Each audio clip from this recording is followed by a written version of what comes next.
Thank you so much for the introduction, Dr. Cook. I hope you can hear me okay. Perfect. Fabulous. So it's a great pleasure to be here today to talk to you about the activities that we've been undertaking on CORA. Before I jump into the content, though, I absolutely want to acknowledge my co-chair, Laura Maurer, as well as Jen Pearson and Rachel Puglisi, who have been absolutely critical in getting this effort off the ground and up to speed very quickly. Next slide, please. Just in terms of an overview of what I'm going to talk to you about for the next 20 minutes or so, I'm going to begin with sort of a review of the current state of the science around ototoxicity, which I'll define in a moment. I'm going to talk to you about some of the existing safety standards that are out there to reduce the risk of hearing loss. I'll also talk to you about some related efforts that we're aware of from other groups around the world. And then I'll transition into a description of the scope of CORA, our mission, as well as our project plan, and then I very much look forward to taking your questions at the end of this presentation. Next slide, please. So in terms of background, ototoxicity is a term that we throw around quite routinely within our group, but I understand it may not be as familiar perhaps to some of you. So when I'm referring to ototoxicity, this is damage to the inner ear or the associated and supporting nerve cells within the inner ear that occurs due to exposure to either a chemical hazard or a physical hazard. And of course, kind of prototypically, we think of an ototoxic physical agent in terms of noise, perhaps the best established cause of hearing loss. But there's an increasing body of evidence linking different pharmaceutical products, metal exposures, certain industrial chemicals, and other types of substances to ototoxic effects in humans. Now, certainly ototoxicity, again, damage to the inner ear, is a recognized public health issue. I would say it's under-recognized, but it is recognized. We know that hearing loss, at least in the US, is the third most common chronic physical condition among adults. We know that hearing difficulties just restricted to the US working population, depending on the estimates, is somewhere between, say, 12 and 20%. We know that occupational exposures are suspected of causing about 1 in 4 cases of hearing loss among the working population. And again, we know there's lots of exposures that workers have in terms of noise, perhaps the most common exposure in the workplace, but also very common classes of chemicals and other substances like solvents and metals. And this is an exposure that can occur, of course, outside the workplace as well. So it's quite possible that for some people, noise outside of work far exceeds what they get at work. And then we have to consider pharmaceuticals like antibiotics that can cause hearing loss. So the bottom line here is ototoxicity risk is actually pretty complex and multifactorial. We always have to think not just about exposures to noise or chemical agents, but rather about co-exposures. None of us exist in a vacuum, so we're always exposed to multiple compounds simultaneously. And again, thinking about the potential contributions of noise outside the workplace to hearing loss risk, as well as potential ototoxic substances outside the workplace, is very complicating. And just to further muddy the waters, ototoxicity is not, strictly speaking, just hearing loss. It can also include balance disorders, vertigo, dizziness, and nausea. Next slide, please. So we are facing a number of current challenges when we look at the ototoxicity data that are out there from epidemiology studies, of which there are many. A lot of those studies rely on recall to assess exposures. Human recall is, of course, imperfect. You can just ask my wife. She'll absolutely vouch that my recall is highly imperfect. We also know that co-exposures can be pretty difficult to suss out, particularly with certain types of study designs that are used in epidemiological studies.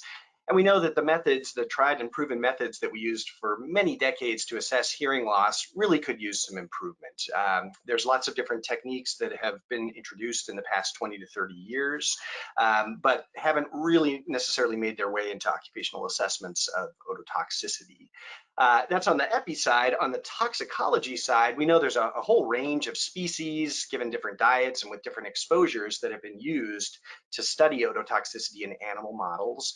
There are often differences in just innate susceptibility to hearing loss between different animal models. Those are often not acknowledged or addressed in studies. And ototoxicity, at least from a toxicological perspective, has really been almost exclusively evaluated in terms of hearing loss. So again, balance issues, dizziness, those other inner ear functions have not been nearly as well evaluated. Next slide, please. So I'm pleased to report there are many opportunities that we see for improvement in this area. So from an epidemiological perspective, our group is very interested in helping the scientific community move towards a battery of hearing tests that would be able to render more precise and more accurate determinations of ototoxicity, and also think about how study designs can be crafted and interpreted to understand co-exposures, which are very important. From a toxicology perspective, we know that the use of fit for purpose animal models, not just the most convenient animal model, but one that's most appropriate for the task, can be used to help us systematically gather dose response information, to investigate both cellular and functional consequences of ototoxic exposures, and also, again, to integrate exposures that might be relevant to both occupational settings as well as non-occupational. And then where our group is particularly excited is in the risk assessment realm here. So we have opportunities and needs to compile literature in systematic reviews to consider stratifying, not just looking at noise or ototoxics, but stratifying by co-exposures, and also to basically provide some perspective on how existing large data sets might be useful, even if they weren't collected intentionally to evaluate ototoxicity. And so we can think about the National Health and Nutrition Examination Survey, or NHANES, might be a potential source of information on ototoxicity. Next slide, please. So I mentioned I would talk about safety standards, and I'll try to give you a bit of a quick review here. So one of the things we have to acknowledge right up front is the guidance that's out there to protect workers against ototoxicity really has focused solely on noise exposure as an ototoxin, and it hasn't really caught up with the other information that we now have with regards to ototoxic substances. So if we look just at the United States, all the standards we have in place now, both regulatory as well as recommended, really focus on noise only. So the American Conference of Governmental Industrial Hygienists, ACGIH, has a physical agents committee. I happen to be the chair of that committee, and our committee has established a recommended limit for noise exposure that dates all the way back to the late 1960s. And at the table at the center bottom of the slide, you can see that standard essentially allows us to identify what's a safe noise exposure level at a given duration of exposure during a workday. So that's sort of historical, but been certainly updated many times since the 1960s. Then some of you may be aware that the Occupational Safety and Health Act of 1970 established the Occupational Safety and Health Administration, who now has legal authority to enforce noise exposures in workplaces, and their standard is shown in the bottom right table. The OSH Act also established NIOSH, the National Institute for Occupational Safety and Health, which is a research arm of the Centers for Disease Control and Prevention. And one of the things that they've identified recently in 2018 was a need for us to better understand chemicals and noise exposure, and that they're certainly recognizing that the data available today suggests that combined noise and chemical exposure in the workplace does contribute to hearing loss. You'll see a lot of different decibel levels listed here. Let me just give you a little bit of a calibration here. 60 decibels or so is about as loud as a normal conversation if you and I were actually sitting together in person, about an arm's length away. 80 decibels for reference is about as loud as a food blender, and 90 decibels is about as loud as a gas-powered lawnmower if you were operating it. And those are sort of the range of levels that we're interested in, perhaps all the way up to 100 decibels, which might be, for example, a motorcycle if you were riding it. That's kind of the range of workplace exposures that we believe are relevant. Next slide, please. That was a very US-centric slide. If we zoom out to the entire globe, we see a pretty similar situation. So the International Labor Organization does have a recommended standard for noise exposure, and it is very much in line with the ACGIH, NIOSH, and OSHA limits of 85 to 90 decibels. And OSHA's equivalent in the European Union, or EU OSHA, also has a recommended limit that sort of splits the difference. It has an upper action value of 87 decibels. All of these things are expressed typically as an 8-hour average. coverage. So that's kind of the global landscape. Next slide, please. In terms of noise exposure limits. I'd like now to switch gears a little bit and talk about why it's important for us to consider animal models, especially as a way for us to better tease out the effects of ototoxic chemicals. This study happens to be one that I worked on with several collaborators here at the University of Michigan. And we were interested, again, in evaluating not just is a single chemical ototoxic or is noise ototoxic, but rather are combinations of, for example, lead and cadmium and noise. Do we see synergistic effects or potentiation there? So I would be happy if anyone is interested in getting a copy of this paper, please reach out to me by email. I'm certainly happy to send that to you. Basically, though, we crafted a study here where we followed juvenile mice, CBA, CAJ mice, and administered to them known doses of either lead or cadmium or noise or different combinations of those, and followed these mice over time and evaluated changes to their hearing via 2 hearing tests, auditory brainstem response and distortion product otoacoustic emissions. Next slide, please. So I don't mean to represent in any way that this is the be-all, end-all study, certainly not, but I do think this is a useful model for considering evaluation of ototoxicity of combinations or mixtures of chemicals. Now, interestingly, the upper left table here from our study suggested that when we gave mice an exposure of 108 decibels for just a couple of hours, that was extremely damaging to their hearing. That is not especially enlightening, but we found that exposures to a slightly lower level of noise, 105 decibels, in combination with lead and cadmium produced differences or produced damage that was almost as much as we saw from that 108 decibel exposure. And then in the lower left-hand table here, this is a lot of numbers to scan through, but I will say, in addition to those functional tests, for example, the auditory brainstem response, after the animals were sacrificed at the end of the experiment, we were able to do cochlear cytography and basically look at what fraction of the outer hair cells, which we believe were targeted by noise in these chemicals, were missing, basically due to damage from the experimental design. And we saw that, again, if you sort of look halfway through the table, there's a 108 decibel noise row, and if you scan over to the right, under the base column, you can see about 14.8% of outer hair cells were missing in that part of the cochlea with that pretty tremendous noise exposure. But cadmium and a lower level of noise produced nearly as much of a loss, 11.6%, if you scroll down in that base column. So what we saw here was not potentiation or not synergy, but we did establish that if you design an animal model experiment correctly, you can, in fact, very rigorously assess ototoxicity here. And again, we do see some suggestions that combinations of chemicals and noise may produce greater ototoxicity than you might expect. Next slide, please. As I said, I don't want to represent that as anything other than a sample from the literature that I can speak to because it was our own study, but I will say that there are other ototoxicity studies going on around the world. You can see here a smattering, one from Australia, one from Eastern Europe, and there's enough literature out there now where people are beginning to do systematic reviews and meta-analyses to start to compile that literature. Next slide, please. I do want to acknowledge, while CORA is an endeavor that I'm extremely excited about as co-chair, there are related efforts that are going on. So the International Ototoxicity Management Group, or IOMG, sorry, I'm hearing my teenage daughter saying that, as well as the American Chemistry Council, both have efforts underway right now to evaluate different solvents. So we want to, of course, be complementary to work that these groups are doing. And I will say neither of these groups is particularly focused on co-exposures to noise and chemicals, which is something that CORA is very interested in. Next slide, please.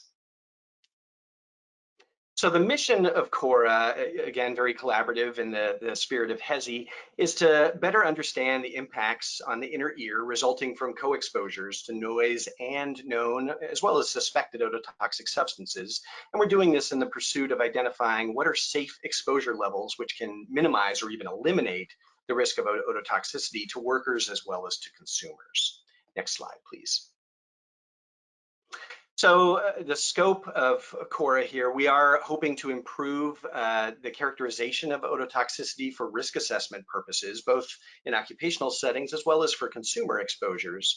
And we do want to conduct research and communicate where there are opportunities for improvement in our current approaches to hazard and risk assessment across multiple disciplines. Next slide, please. So I'll spend a moment here talking to you about our project plan. We've broken the CORA's efforts here into three phases. Phase one, which is where we are right now, is problem formulation and scoping. So we have two projects within this phase. One, which I'll talk about in more detail in a moment, is to kind of evaluate what are the current approaches for essentially translational hazard assessment for ototoxicity. And a second project, again, to explore what is the potential for using existing databases on health, like NHANES, for ototoxicity evaluation. Phase two will be marked, we hope, by the publication of our phase one project results and the kickoff of a third project, which is evaluating current clinical metrics for ototoxicity relative to some novel translational models. And so in this phase, we expect to look to animal models, in vitro models, in silico models, etc. And then transitioning into phase three, we will hopefully wrap up phase two and that project at that point and kick off a fourth project, which is the development and initiation of, again, some fit for purpose animal studies specifically designed to evaluate ototoxicity, and perhaps a future study in collaboration with parts of the Department of Defense. Next slide, please. So a quick update on our progress. This project was just funded in February 21, so we are very much in our infancy, but I feel like we're getting off the ground very quickly, again, with all due credit to my colleagues on the committee. So since funding was announced, we've had a kickoff meeting and several planning meetings for phase one, and we're currently sort of building the bench, as I think Laura would say, and trying to focus our project scope a bit. I do want to just take a moment and highlight this table here. So, in the spirit of HESI, we are drawing from academia and government and industry. So you'll see we've got multiple sort of partner institutions or organizations from all three of those areas. And we've got a membership of about 20 people, again, across those three areas. And if you scan at the far right, the areas of expertise column, you can see that we have a lot of very relevant expertise here. Industrial hygienists like myself, toxicologists, product stewardship, and more. So I'm very excited about the group that we have built already. Next slide, please. That said, we are absolutely seeking additional collaborators for this first project. And so as promised, I'll dive into this a little bit more. Our goal here, again, is to identify the current approaches for translational hazard assessment methods for ototoxicity as it relates to these co-exposures, so noise plus chemicals. So what does the literature and related research tell us about a toxic noise level? The frequency, co-exposures, and timing of exposure. And really what we're looking for are collaborators to help us identify studies on this topic that we might miss in for example, a standard peer review literature search. Integrating data from lots of different diverse sources to identify where the similarities or differences in approaches that are being taken today. And of course, generating recommendations. So what would a fit for purpose animal model look like? And very critically, providing multidisciplinary perspectives. So again, we want clinical perspectives, data science, occupational health, toxicology, epidemiology, etc.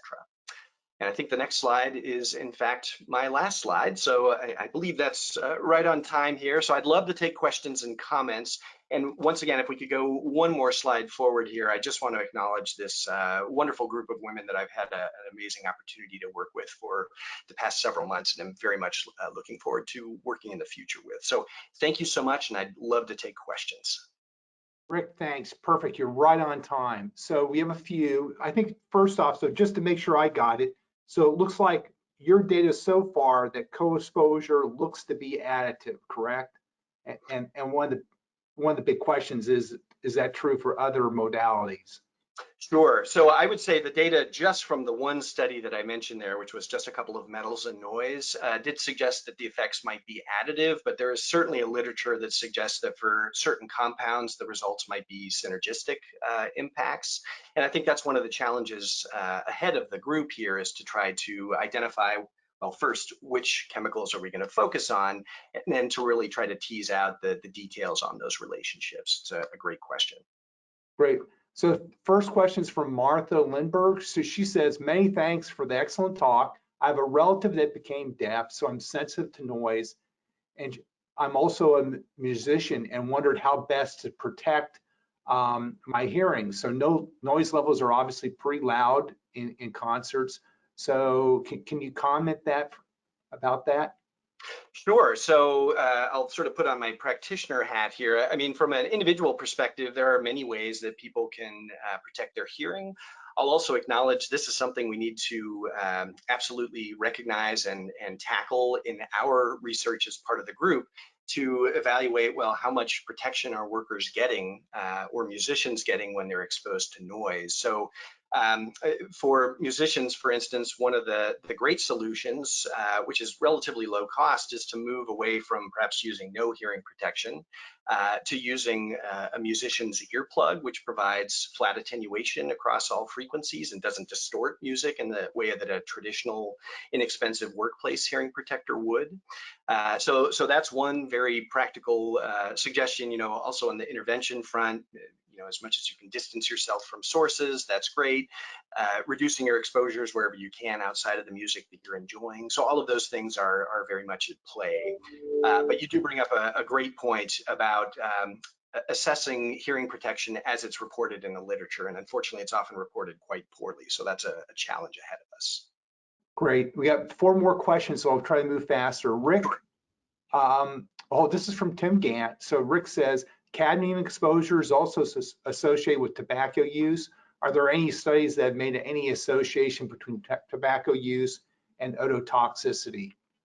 Yeah, there's a great question. So I mentioned NHANES earlier. In fact, one of my colleagues here at the University of Michigan, Sun-Kyun Park, actually did a study looking at NHANES and found that cadmium showed ototoxicity in the general population, but specifically linked to tobacco use. So there is evidence of that. That's one example. I think there are many other studies that have shown that as well. Great. Carol Yoke asks, very interesting presentation. Thank you. I wonder if you could comment a little further on the current in vitro models for chemical screening and how useful you feel they are at present for prioritizing what goes forward to an animal experiment. Yeah, it's a great question. And here I should acknowledge I'm totally out of my depth when we're talking about toxicology studies, particularly in vitro. I've never conducted one of those studies myself. So this is why it's so important for us to have toxicological expertise on the committee. I'm not aware of much in the way of in vitro research that's really been used to feed animal models with regards to ototoxicity. Fortunately, we do have some pretty well-established animal models that have been used for decades to study particularly the effects of noise. But you bring up a great question. If those are not the right animal models to use for ototoxic chemicals, then maybe in vitro screening might be a useful tool to, again, help us sort of winnow down to what is the right model to use. Great question.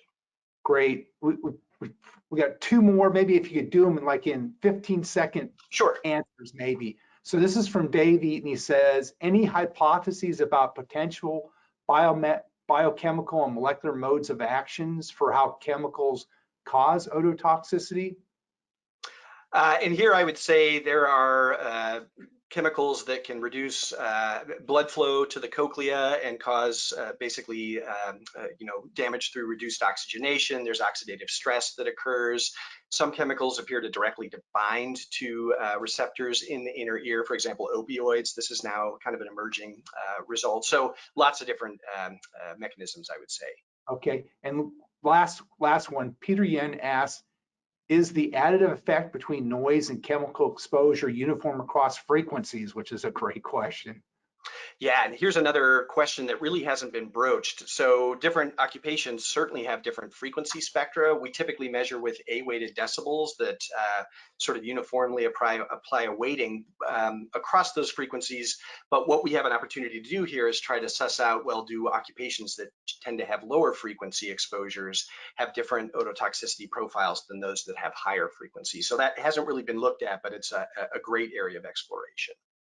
Great, thanks, Rick. Great talk. So if you're interested in joining, please reach out to Rick and the staff members, Jennifer and Rachel. So thanks very much, Rick.